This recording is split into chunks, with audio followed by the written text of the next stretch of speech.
This week on Hometown Ghost Stories. Entering the town of Wallace, Idaho feels like transporting back 100 years. It's not only a picturesque town, it also claims to be the center of the universe. If you have an uneasy feeling while walking down the street, well, that's because almost every building is said to be haunted. The ghosts don't just haunt the inside of the places, however, they're also on the surrounding trails. This is Hometown Ghost Stories, Wallace, Idaho.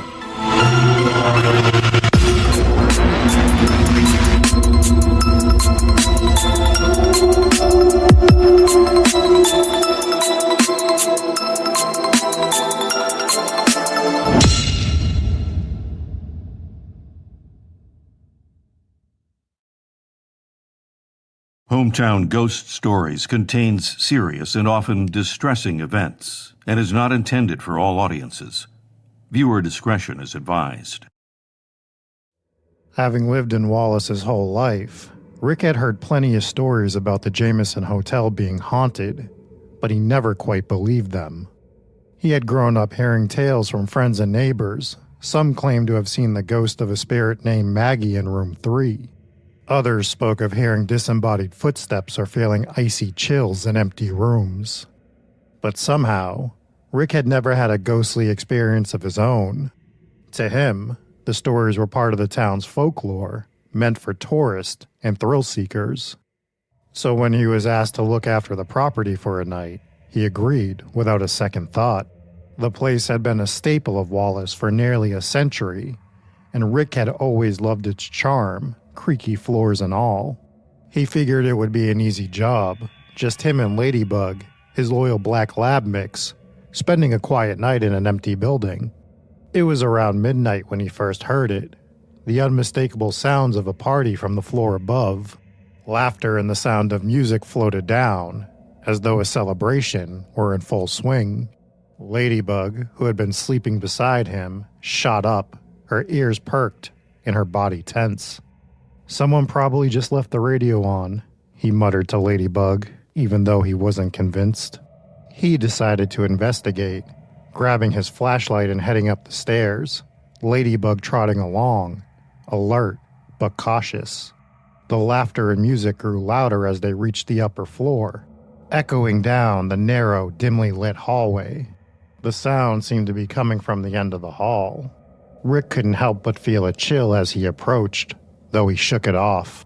He stopped just outside the room with the noise, reaching for the doorknob, when the noise suddenly stopped. Silence filled the air. He pushed the door open slowly, shining his flashlight around the room. It was empty. Dust orbs floated in the air, undisturbed, and the bed was perfectly made, as though no one had touched it in years. Ladybug whined, pressing against his leg, and Rick let out a nervous laugh. "Guess it's just the old building settling for the night," he said, though his voice sounded too loud in the quiet. With a last glance around, he led Ladybug out and headed down the hallway to the room he'd set up, just a few doors away from Maggie's. Maggie was the ghost in the hotel that almost every local had a story about. That night, sleep came in fits, and then a few hours later, Rick was jolted awake by a low, rumbling growl. Ladybug was sitting up on the bed, her body rigid, eyes fixed on the door, with an intensity he had never seen before. He strained his ears and caught the faint sound of scratching, almost like nails scraping along the wood. Rick's heart pounded as he watched the door, praying it was just the wind. But then Ladybug's growl grew deeper, and her eyes seemed to follow something moving in the room, a presence he couldn't see. A chill filled the air, sinking into Rick's bones. He turned his gaze to the corner, where a faint shape was beginning to form, wispy at first, but quickly taking the outline of a woman in an old-fashioned dress, her face obscured by shadow. As he stared, her eyes lifted to meet his, piercing and cold. Ladybug barked, loud and desperate, snapping him out of his frozen shock. He jumped up, grabbing Ladybug's collar as he backed towards the door, but the figure advanced, her mouth opening in a soundless scream, and the air grew so cold he could see his own breath. "Let's go, Ladybug," he choked out, pulling her toward the door. They bolted down the hallway. He didn't dare look back, feeling the weight of something close behind. As they reached the stairs, the cold vanished as suddenly as it had come, leaving only the sounds of their own hurried footsteps echoing in the empty hotel. Outside, Rick came to a stop, clutching Ladybug close as they both panted. They were shaken and disoriented. The hotel loomed in the dark behind them, silent and still, but he knew now what everyone else in Wallace already did. The spirits of the Jameson Hotel were no story, and Maggie was very, very real. I'm Rob Coakley, and this is Hometown Ghost Stories, Wallace, Idaho.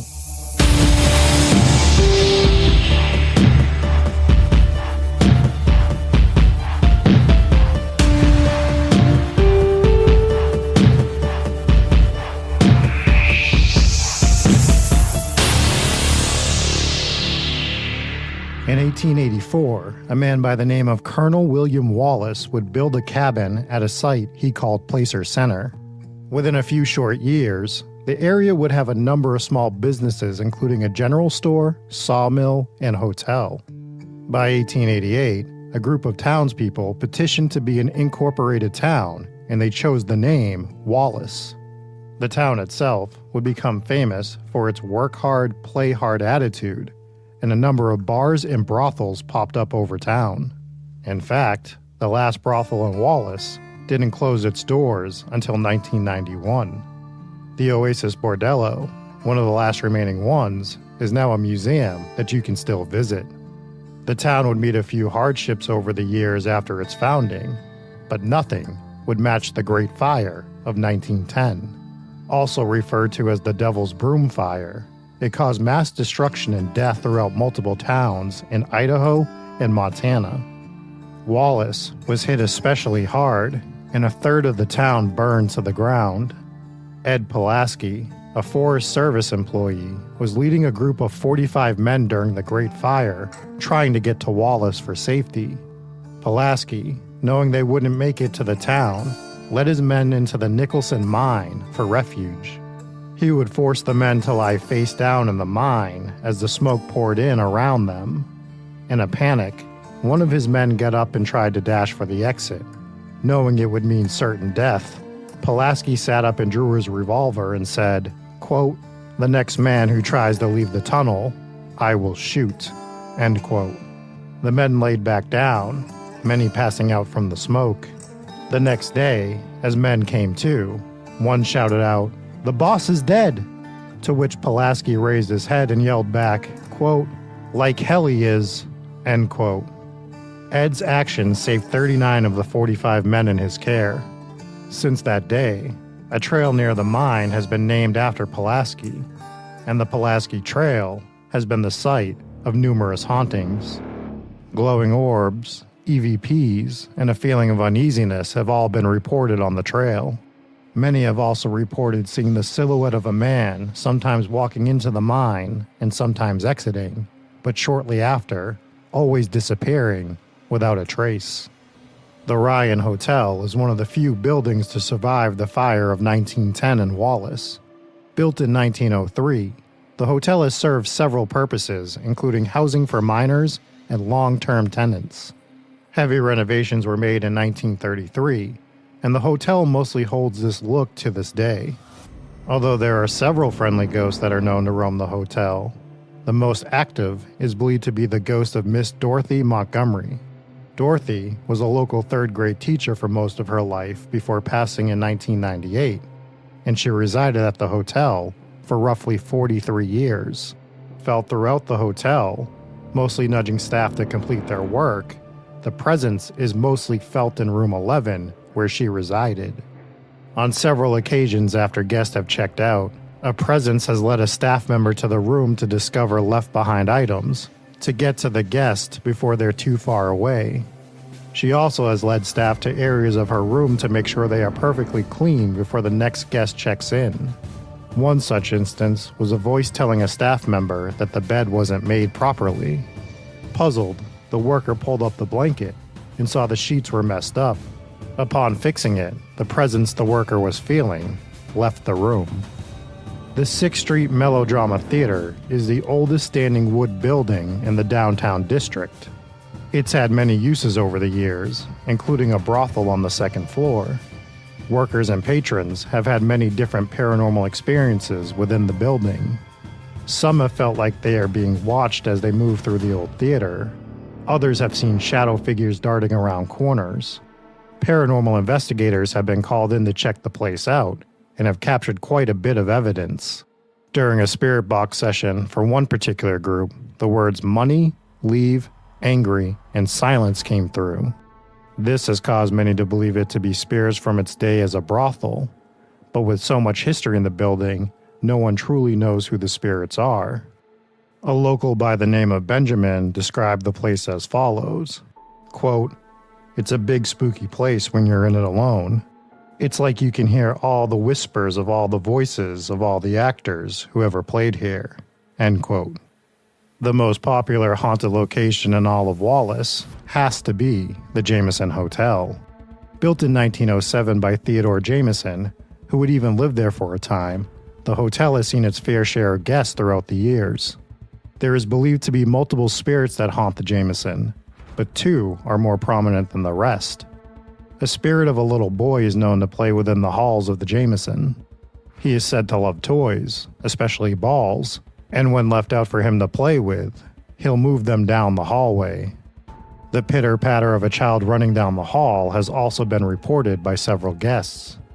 Doors have also been known to open on their own, many believing it to be a prank by the child's spirit. However, the most well-known of all spirits within Wallace also resides within the Jameson, and she goes by the name of Maggie. In the 1920s, a young woman named Maggie would arrive from St. Louis and check into the Jameson, requesting a room where she could see the train depot.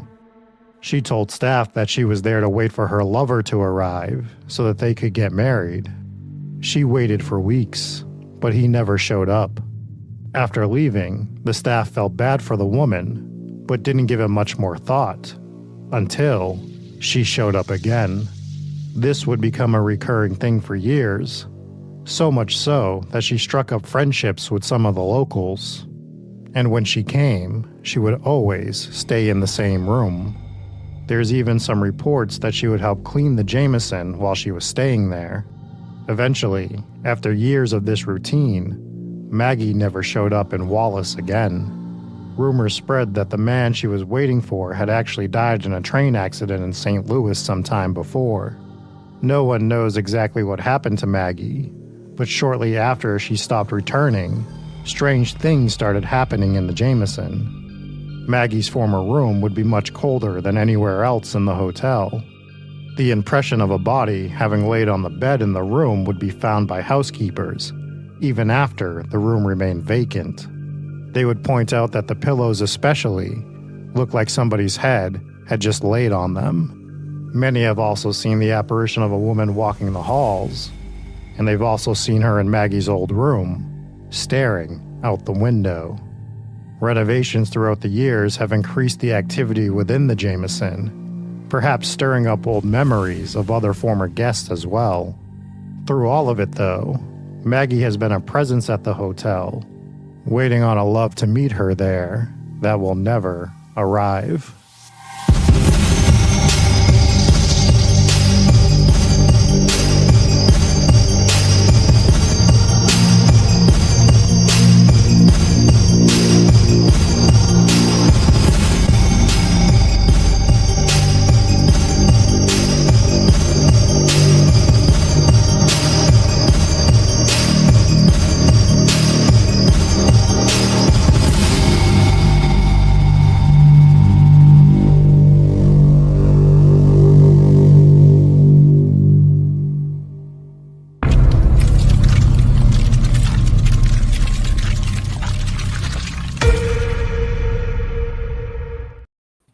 Hello, and welcome into Hometown Ghost Stories, episode number 142, covering the great haunted town of Wallace, Idaho. I'm Jesse Wilkins. I'm joined by Rob Coakley. Hello, Rob.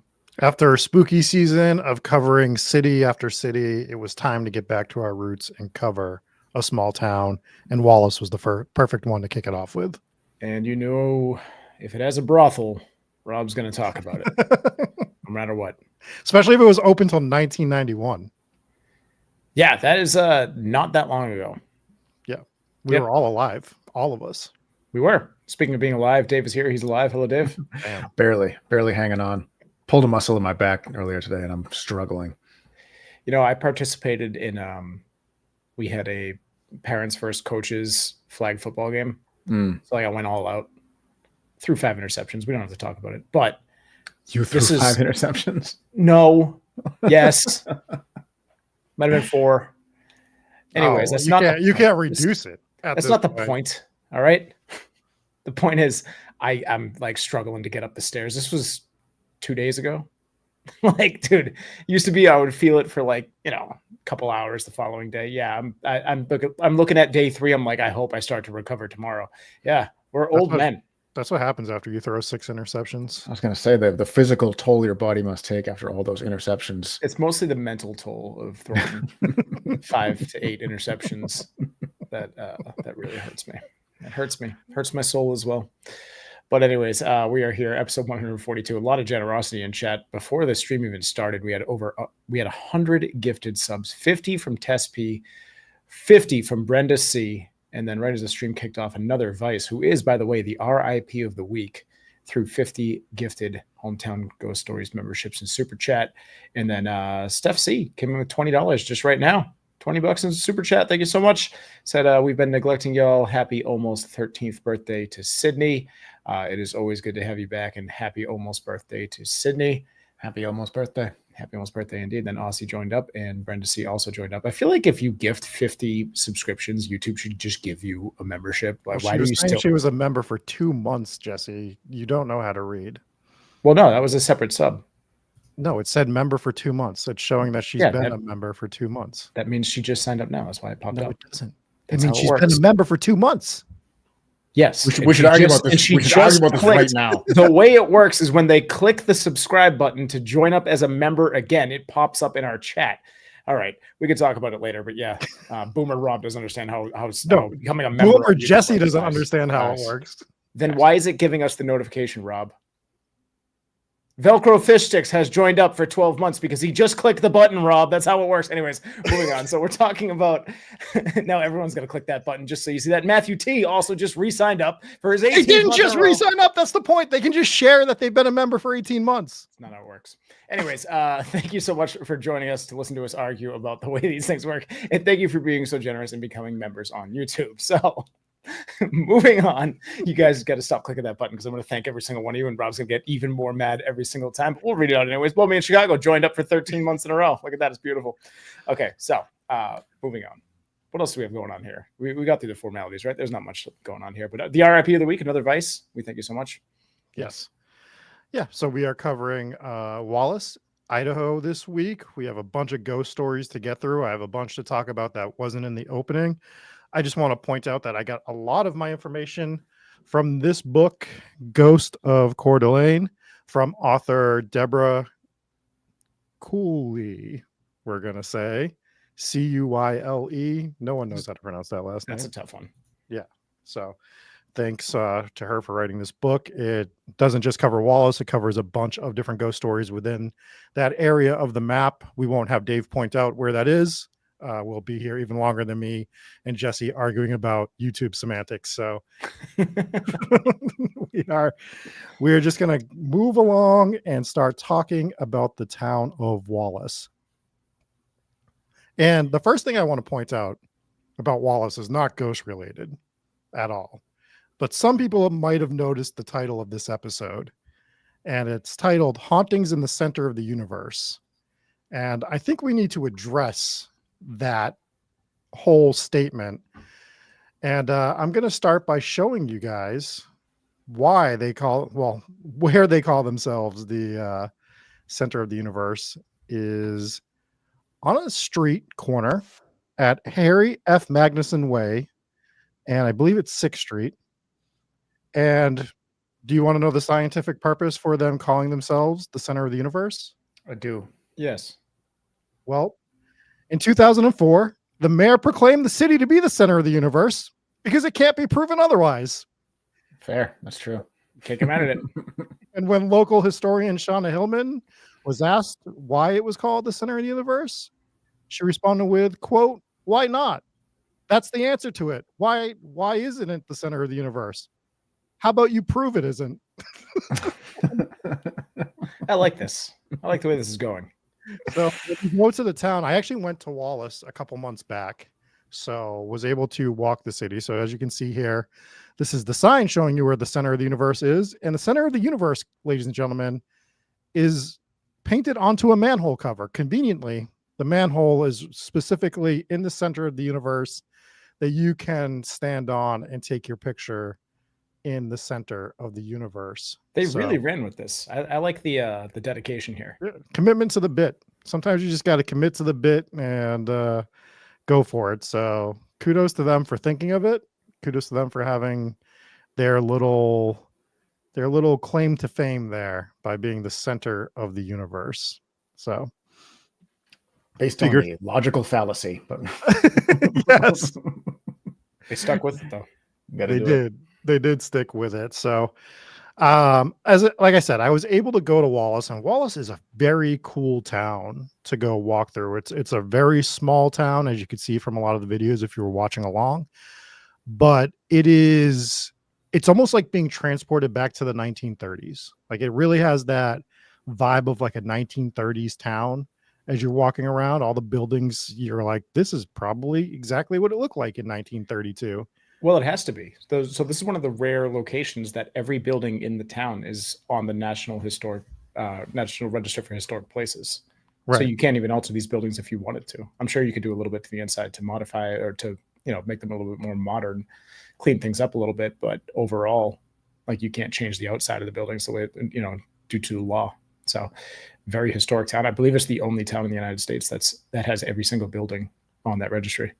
Yeah, it's really cool. So if you ever get the chance to go walk around Wallace, Idaho, totally recommend that you do. They have a lot of really cool antique shops and stuff too, where you can see like a mummified mermaid.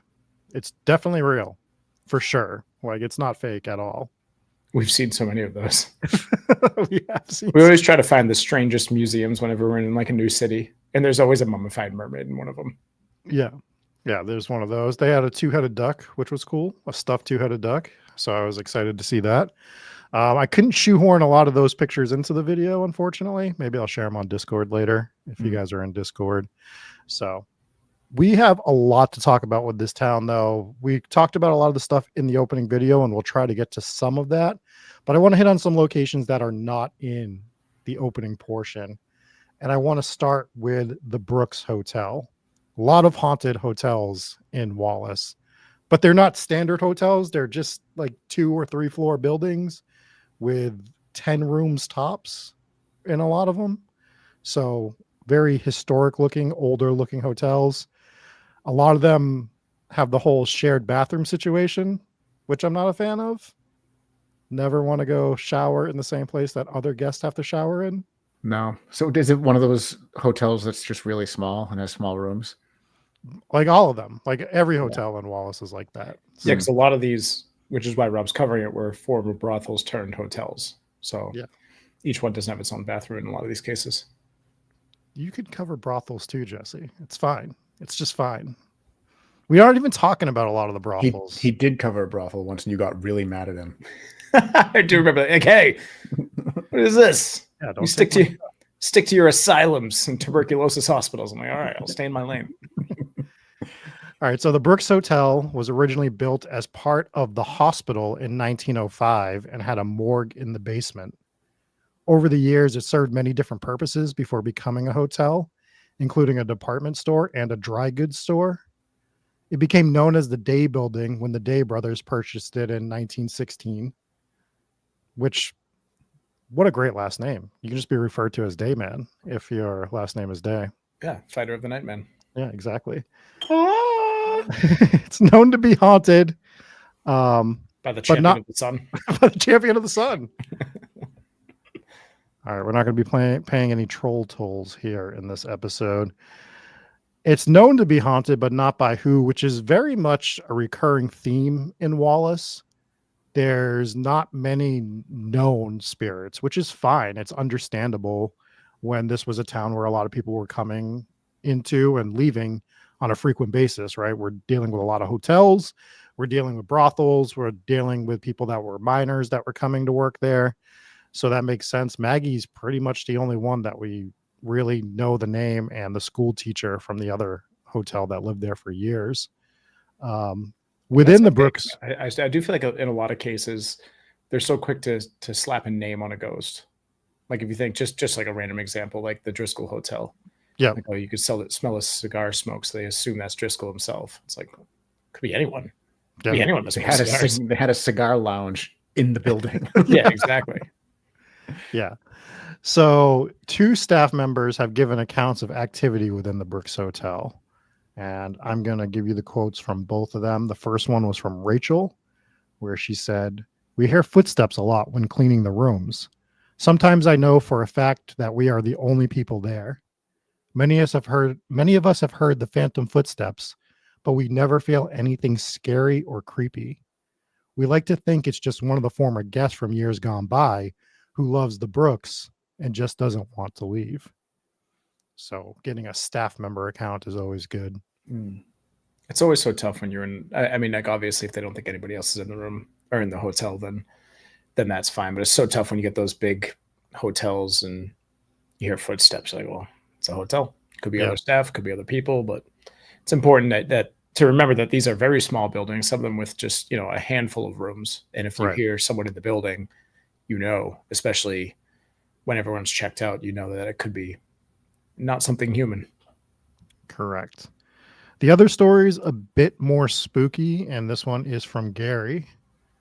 And God, every time I hear the name Gary, I don't think either of you guys have played Fallout. Have you? No. So, I think you actually shared with me the Gary clip from Fallout. There's just this one vault that you go to in Fallout where they clone this guy named Gary.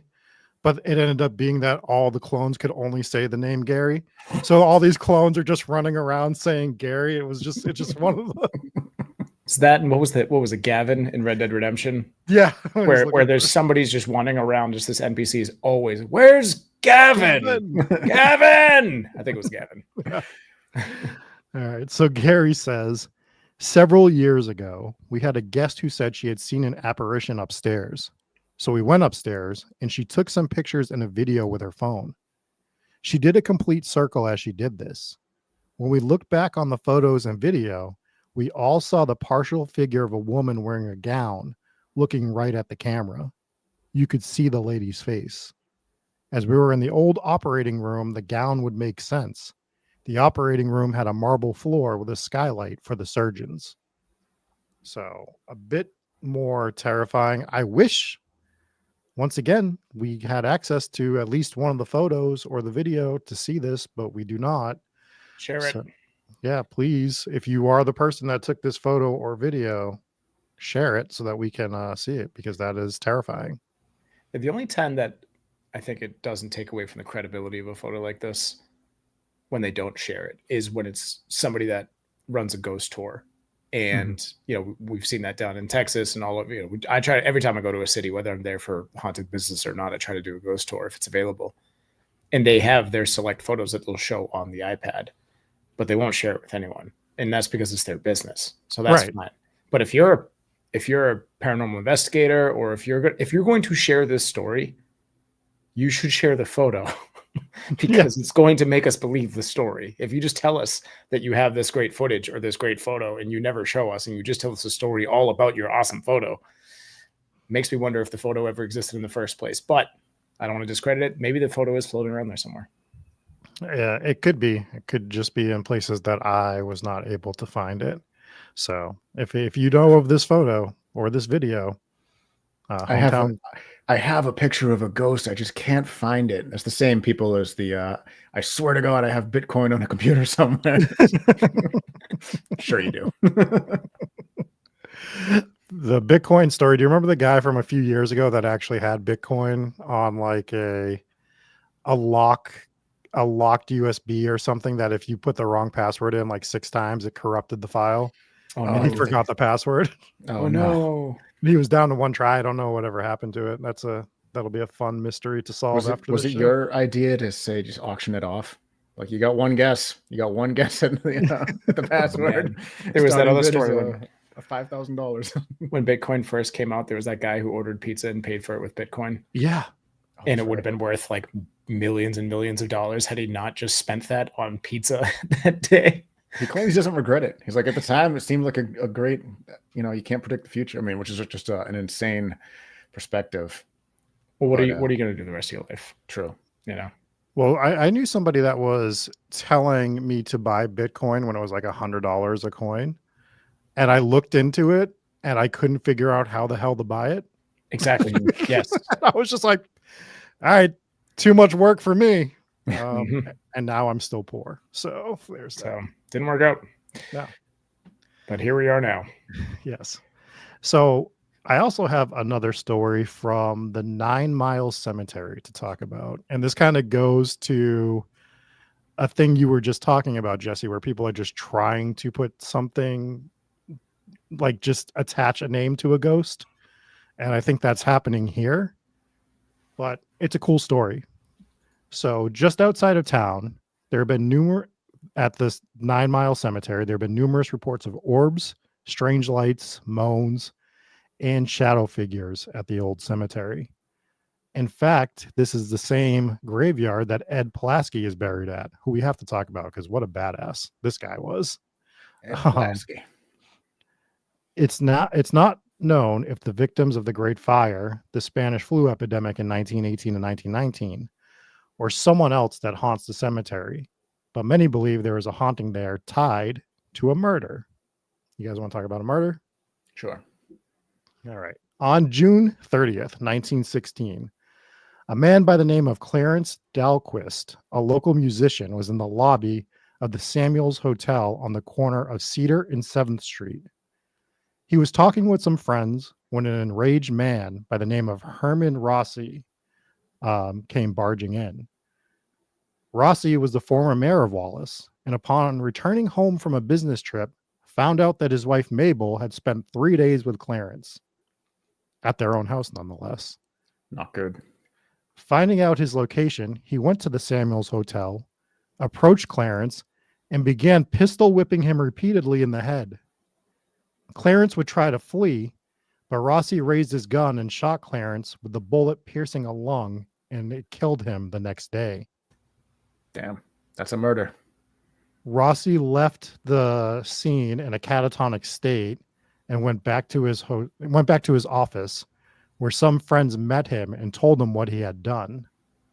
Rossi said, "If I shot him, I didn't know it, and I am sorry." Yeah, I don't know about that. When you start with pistol whipping, Yeah, At least he said he was sorry. yeah. I mean, That's like, fair. my bad. That's all you have to do. So he gave himself up to police that night, but was released before morning. Have we confirmed if Clarence lived at home with his parents and had a real good marriage?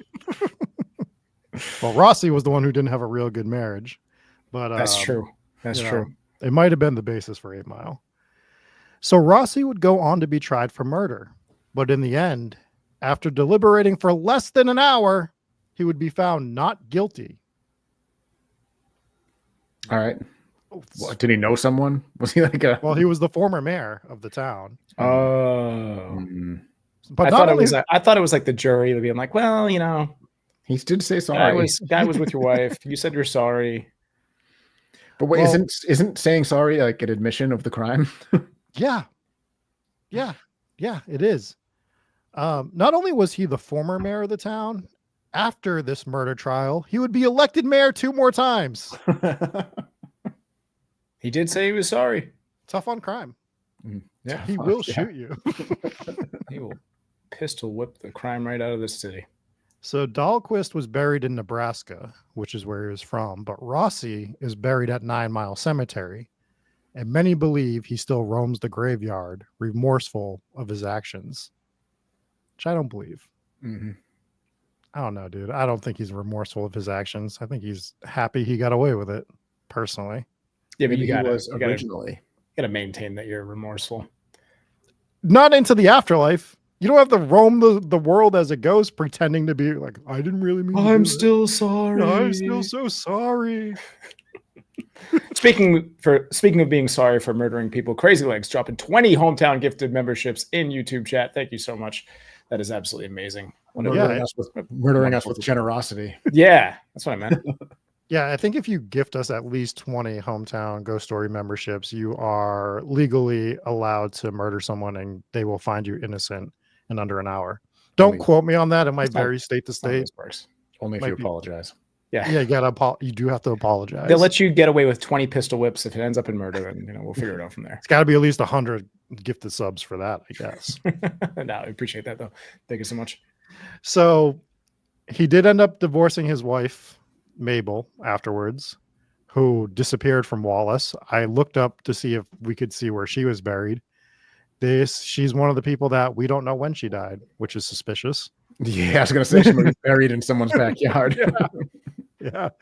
So that's a little crazy, but that is two more of the haunted places that are within the city of Wallace. And one honorable mention, it's technically a different town, but it's a ghost town. Burke is right next to Wallace, and there is a lot of ghost stories there. A lot of the buildings are barricaded now. A few people still live there, but you can't get into any of the old buildings.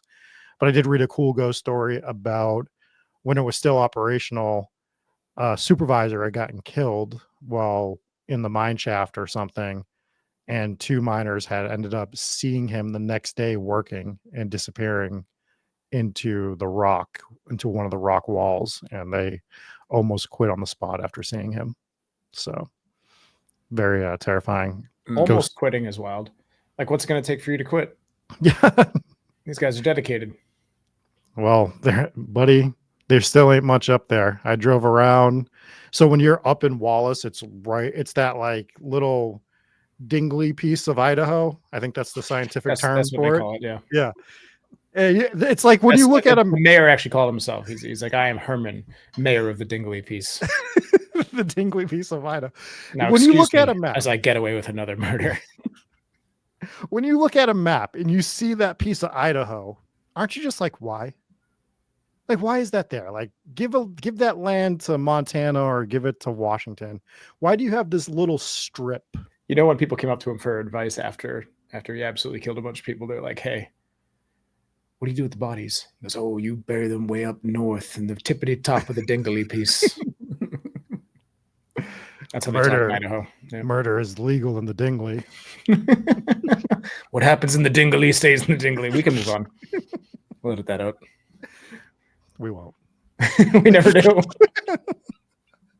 I have no idea what Idaho looks like on a map. You don't know what Idaho looks like? I'm playing into the geography thing. It's the dumbest looking state of all the states. No, dude, you got to look at like one of the like Colorado or like Montana or something like that. Like it's just a rectangle. Come on, it's so boring. Yeah, but that makes sense.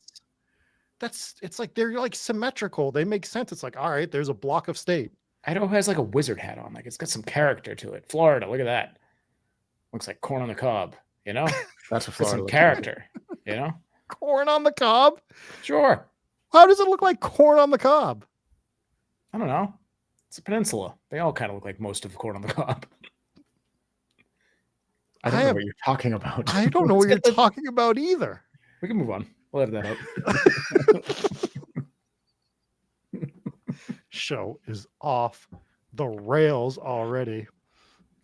So let's talk about Ed Pulaski and his trail and this just absolute badass of a human who saved the lives of most of his 45 men in this crazy fire that the town of Wallace, not just Wallace, it was like in the area for 2 days. It burnt up a lot of shit.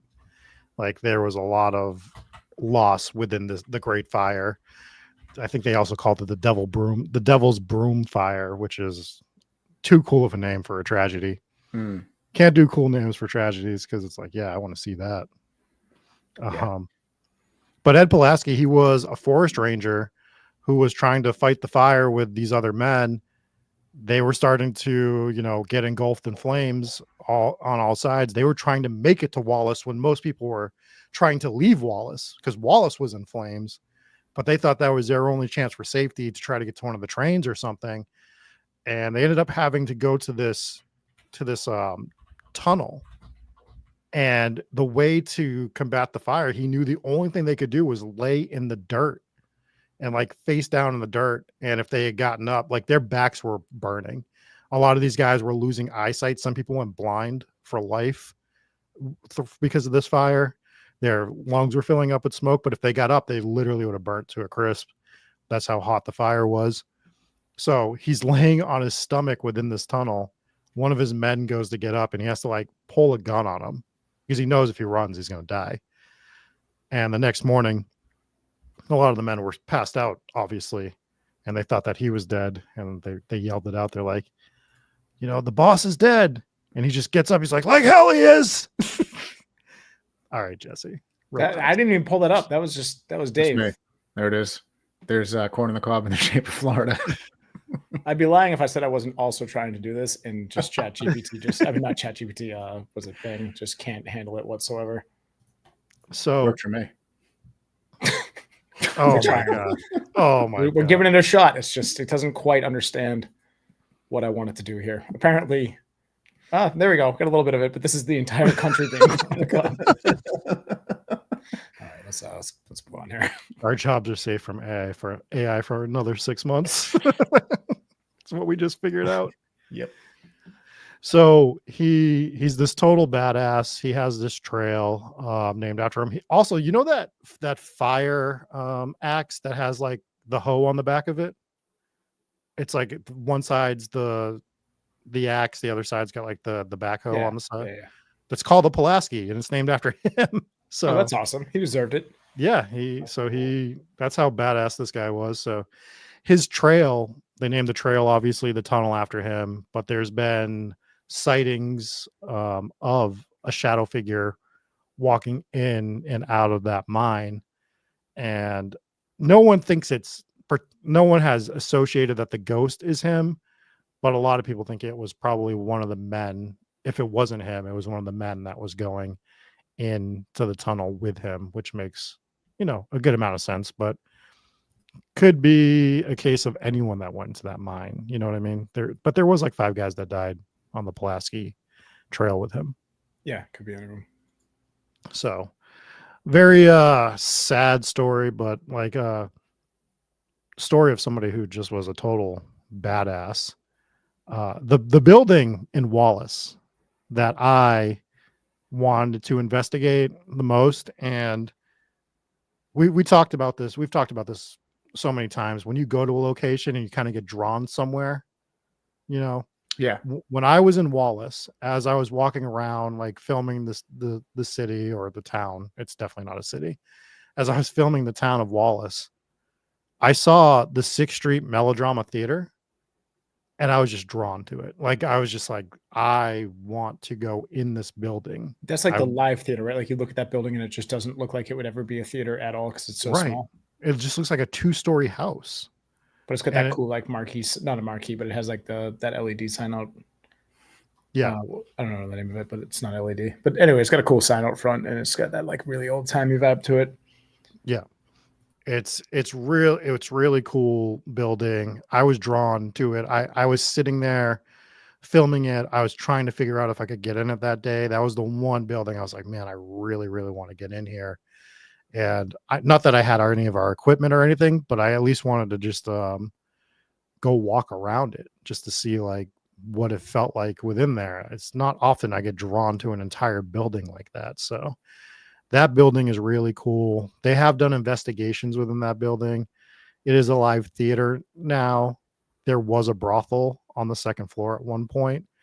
So from some of the investigations, they've gotten responses that they believe are associated with the brothel. But you've had so many people that have performed there as well. So you're talking about, so again, just a very historic building. It's the oldest standing wooden structure within the town of Wallace, because most of them burnt in that fire of 1910, and they were like, screw this, we're building with bricks going forward, which is probably a smart call. But yeah, man, it's one of those buildings that when you go to Wallace, it's right across from like the train depot, if I remember correctly. Just at least go to that building, and I think you'll understand what I'm saying, where you just kind of get drawn to it. Like you just want to go to that building in particular. So would love to investigate it though. Like Wallace is a town that I would go back to investigate for sure. Like if we could go get into the Jameson hotel, that would be the one I want to like stay at and do an overnight investigation.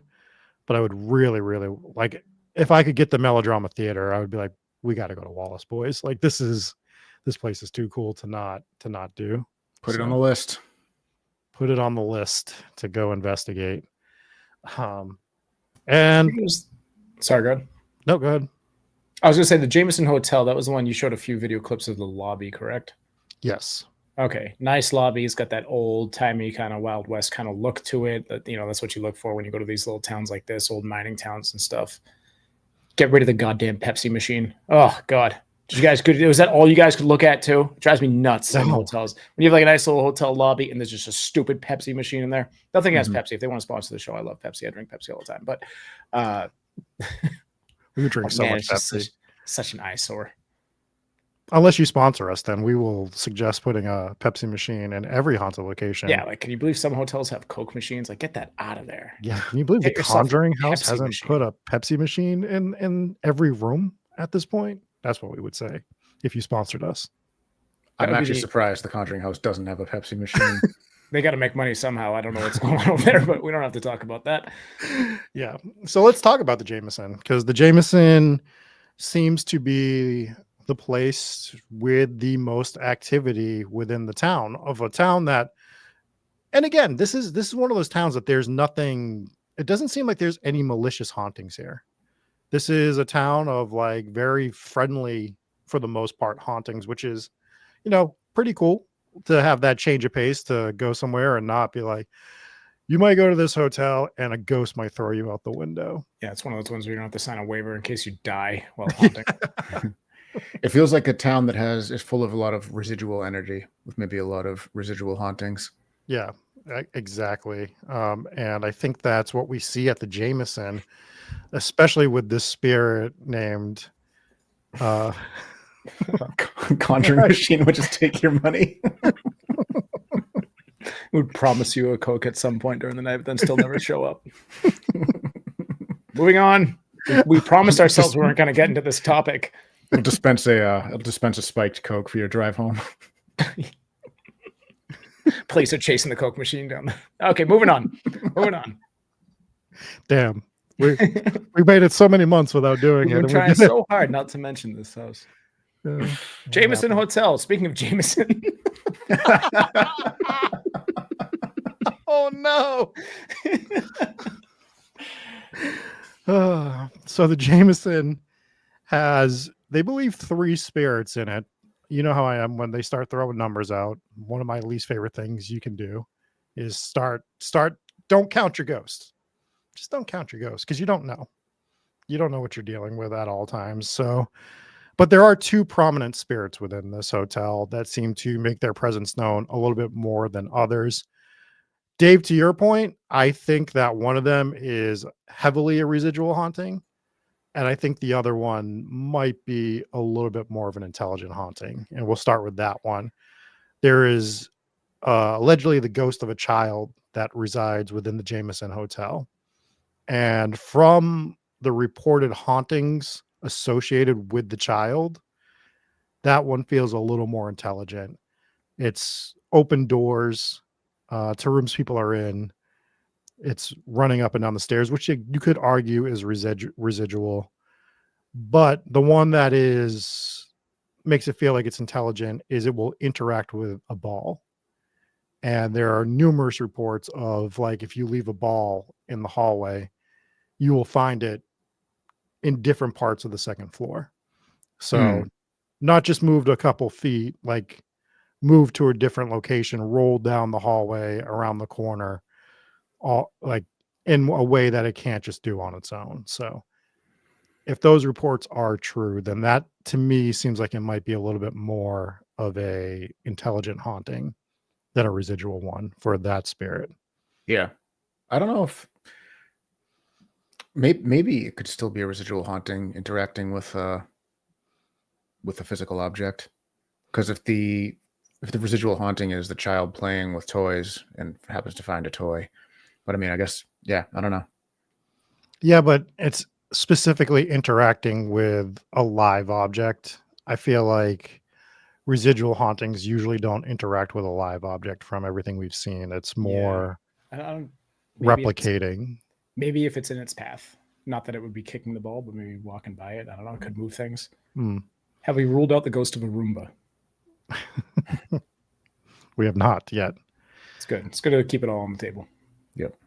Don't keep your Roomba on the table. It's going to fall right off. It'll just spin in a circle and it will fall, and then you'll be out a $300 vacuum at minimum. No good.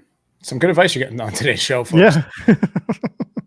So the most famous ghost, the most well-known ghost in all of the town of Wallace is Maggie at the Jameson Hotel.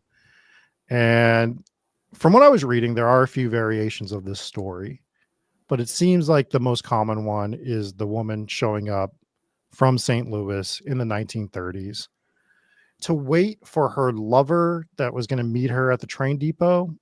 What I don't understand from this story is it wasn't a one-time thing.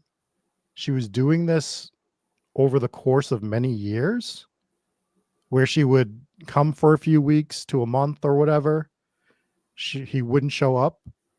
She would leave, and then she would come back and do it all over again.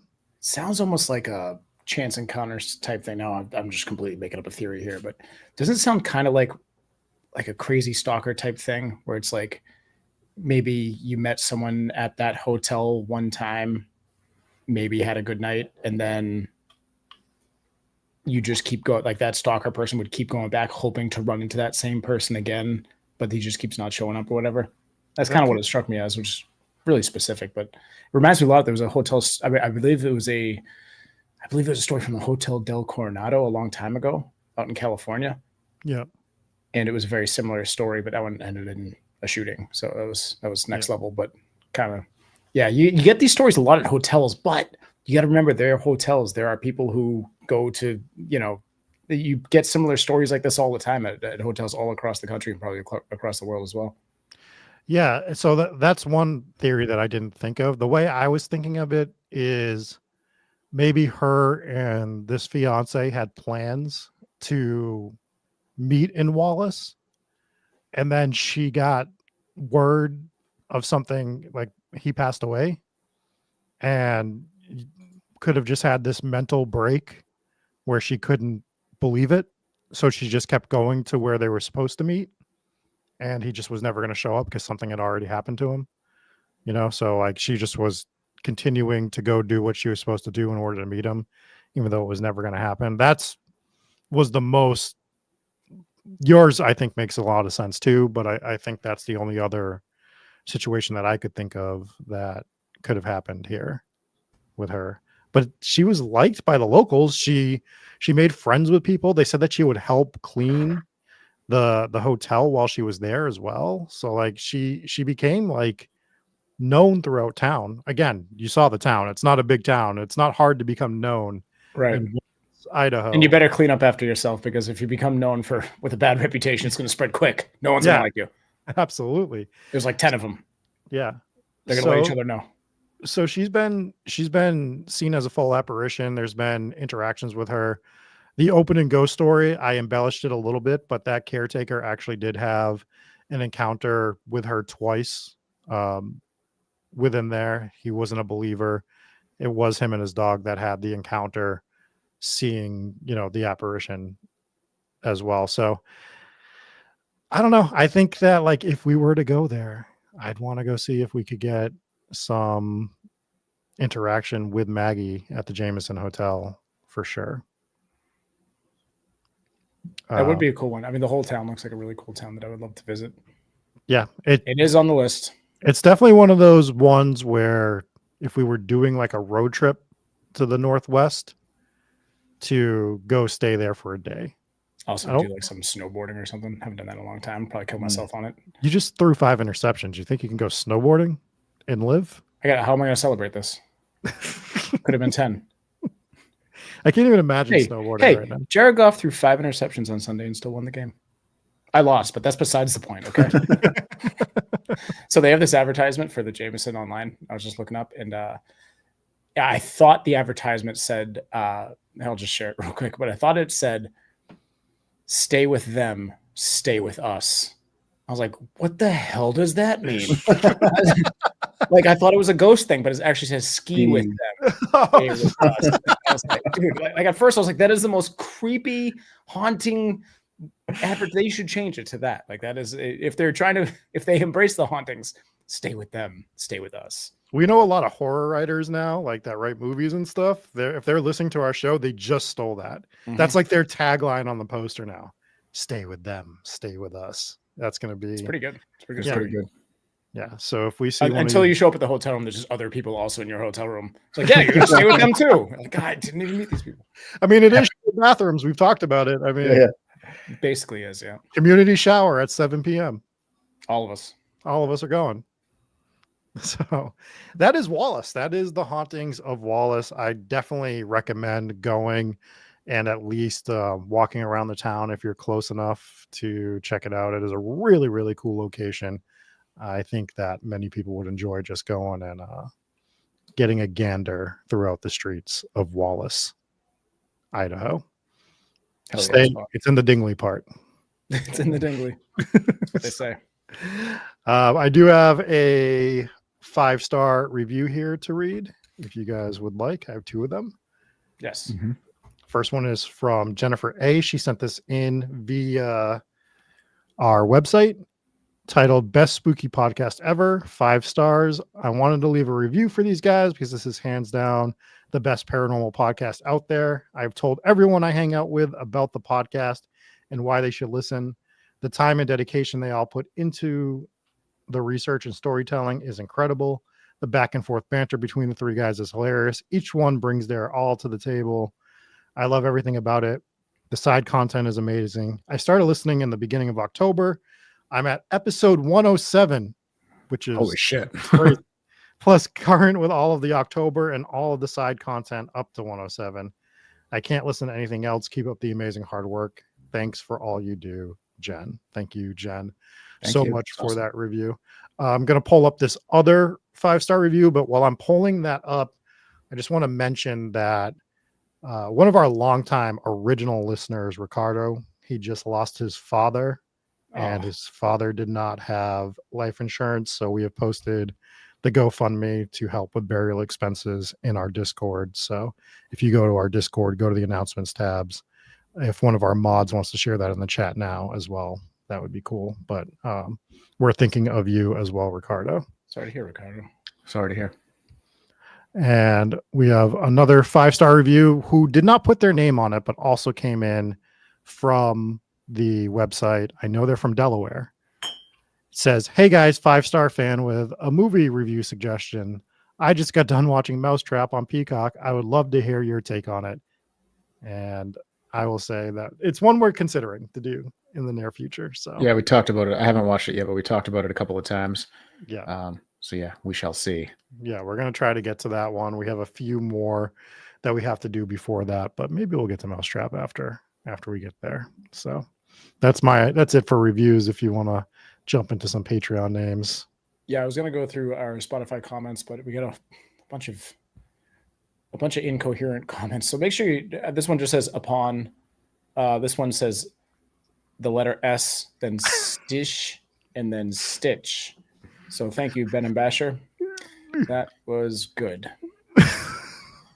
So glad we did our Spotify reviews today. Let's hop into Patreon, starting off with our VIPs. We'll kick it off with Jay Gooch 725, Jackie F, Jeremy M, Casey W, Brandina 77, Kathy F, Ghost Nurse JP, another RIP with no dingly parts. Thank you so much.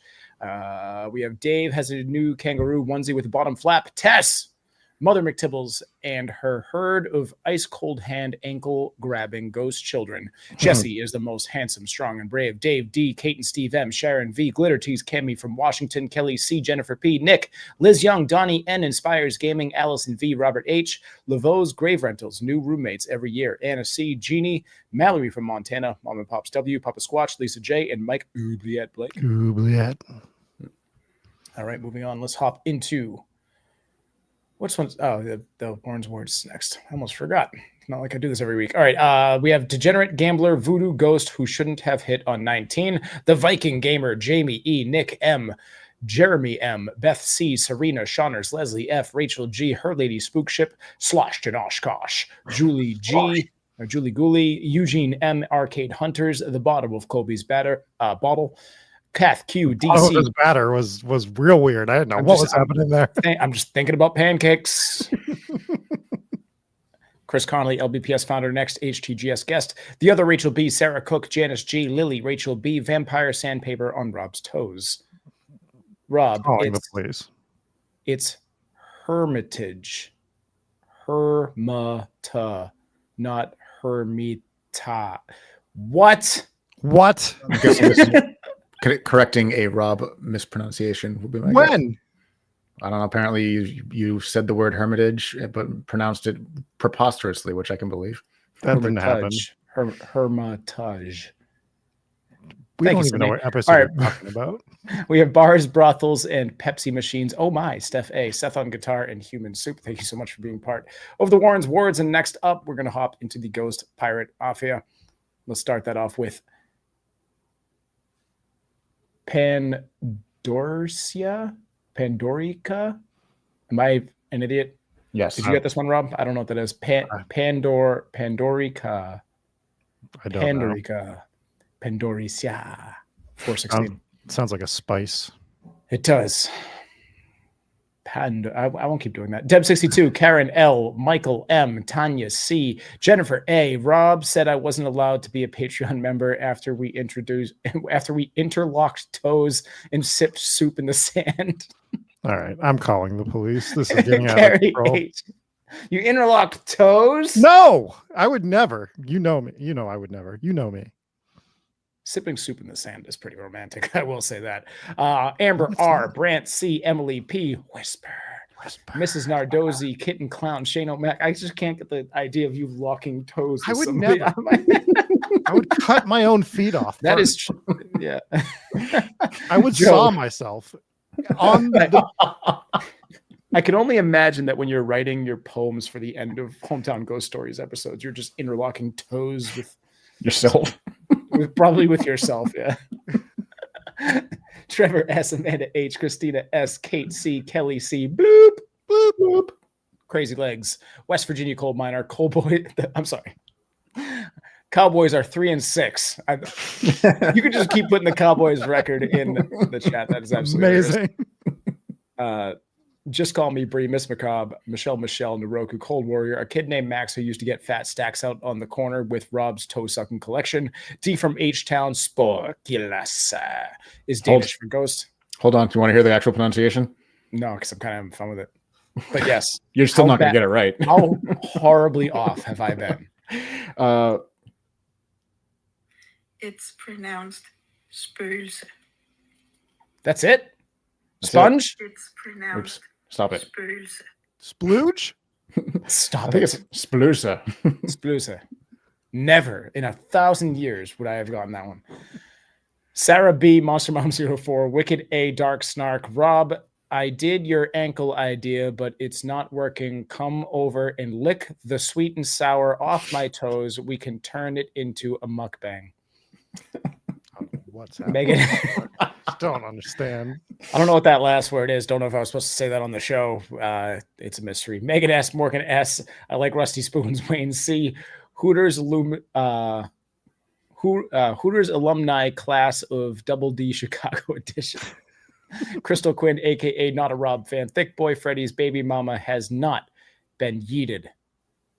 That sounds like something like Thick Boy Freddy would have changed her name to had he yeeted. Anyways, Alicia E. Thick Boy just wants to clarify that he not only allegedly yeeted his wife. P.S.